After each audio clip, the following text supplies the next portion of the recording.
A friendly reminder that in 3 generations, everyone who knew us will be dead, including the people whose opinions stopped you from doing what you wanted all along. Imagine that someone you know achieves every dream and hits every goal they have. Years later, they get old and die. 2 years after that, how much do you care? About as much as everyone else will if you accomplish your goals and dreams. Do it for you. So I think about death all the time because it's probably the central theme. It's probably the thing that I think the most about. And I think that influences how I see time and also how I think, how it influences agency. Like what actions I'm willing to take despite the judgment of others. And so a lot of times, and it might be because I have more insecurity than everyone, that I think like, man, I want to do this thing. And then I hear all these other voices of reasons why I shouldn't do it, or why somebody else will say like, that's bad, or you're bad, or like, that's wrong, whatever. And so I think I've had to come up with a lot of these devices to get around my own insecurities, to take action despite those insecurities. And the biggest one that I think about is that it doesn't matter whether I achieve all of my goals or I don't achieve all of the goals. In 3 generations, I'll be forgotten, and the only people who were naysaying against me will also be dead. And so then it's like, just do it for me. And then when I wake up every day, there's only one voice I have to listen to. But that means that you need to be able to work out what to do from first principles. You now no longer have societal norms or assistants or role models or archetypes or expectations. And that's also difficult in a different way. I think that the more you flex whatever that muscle is of like independent thinking, the more it becomes the default way that you think. And then everyone else's actions just start looking more and more insane to you. What's an example of that you can think of? I mean, shoot, just the most basic ones of like living the life that you don't want, not wearing what you want to wear, not dating who you want to date, not living where you want to live. Like you're living at home and you want to move and your parents say no and you don't make the move, or you're dating a girl because she's socially accepted, by your friend group, she's safe, but like there's always some distance in between you, but you're like, I don't want to risk it, right?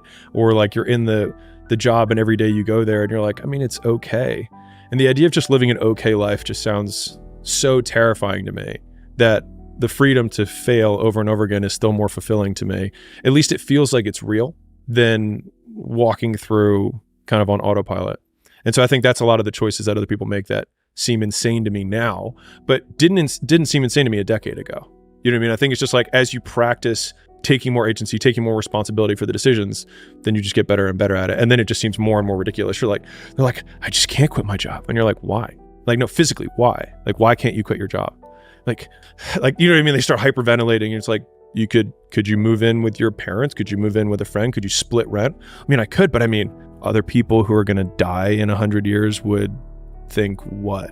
And one of my favorite ones is, and I say this all the time to Layla, like whenever we're getting to some sort of like mini complaint, it's like, if you zoom out far enough, you can't see the earth. So we're talking about like, oh man, they're going to mess up this order on this vendor's, blah, blah, blah. I was like, if you zoom out far enough, you can't see the earth. It's just like, it just puts everything immediately into perspective of how ridiculous some of the things that we're concerned about are.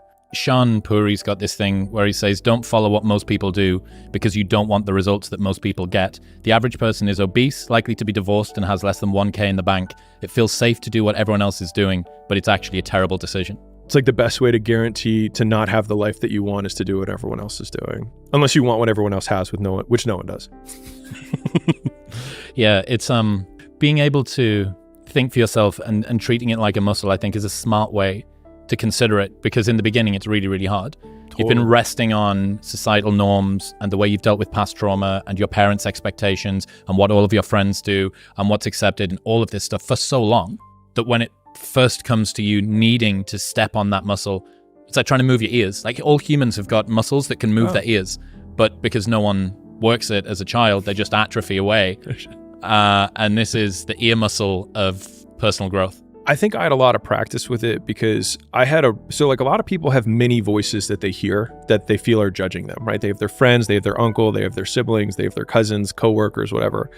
I think I had just one voice that I heard really loudly. And I was talking to one of our employees the other day, and I was trying to put it in perspective, a younger guy. And I was like, imagine how much you care about your mother's opinion and your father's opinion and your sibling and all of those other people. I was like, and now imagine that there's literally only one, because I had no siblings. I basically had no mother.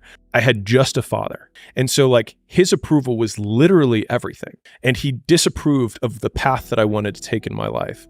And so I think a lot of these mental faculties or these little frameworks or these isms just came from like how can I combat this incredibly booming voice in the background? Because like when I look at what I was doing at the time, like I was a consultant, I graduated in 3 years, I took the consulting job, I did all the things. But the craziest thing was that the moment that my father was most proud of me and he approved of my life the most was when I was the saddest. And so that's when I was like, maybe his approval isn't the right way to feel good about life. And so that started basically the 6-month journey of from when I decided that I wanted to change my life till when I changed it. And I think that like as you become more able or more potent or higher agency, that timeline between when you decide you want to do something and when you actually do it just continues to compress, right? Like now if I want to change something, I'm like, let's change it, like done. We walk out of a thing, I was like, we're never going to do that podcast again, or I don't want to talk to this person again, or whatever it is, right? Whereas before it's like, okay, I have to sleep on it. I have to really think about it. And like, how am I going to, it's like, why do I care about how I'm going to say it? This is what it is, done. And it's just like, and that timeline is compressed, but the hardest one for me, like the first one was by far the hardest. And everyone since then, the nice thing is that no matter how difficult your circumstance is, if you have, like the bigger the wall that you have to get through is, as soon as you get past that one big wall, you then can use that wall as the evidence for why you can jump over the next wall, because that will be the biggest one.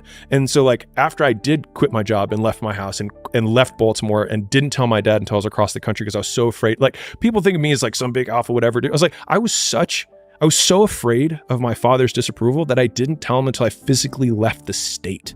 I'm not like, think about that. Like I wasn't even just one state over, I was like 5 states over. And then I was like, hey, by the way, I'm going to California. And he was like, well, let's come over, we'll talk about it. And I was like, I'm in Ohio. Already here. Yeah. Already. And then then obviously he had a different reaction, right?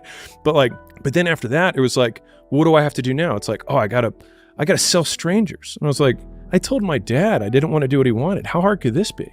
And so like it then becomes this one huge proof point. So the bigger the dragon is that you have to slay, the more evidence you have that you can slay the next dragon. And I think that is, if there's ever been a good point for why getting over the first hard one is so hard, is that it will then give you the reinforcement that you can do whatever you need to do next. Yeah, the life you want is on the other side of a few hard conversations, and you're living a life you hate because you're too afraid to have them.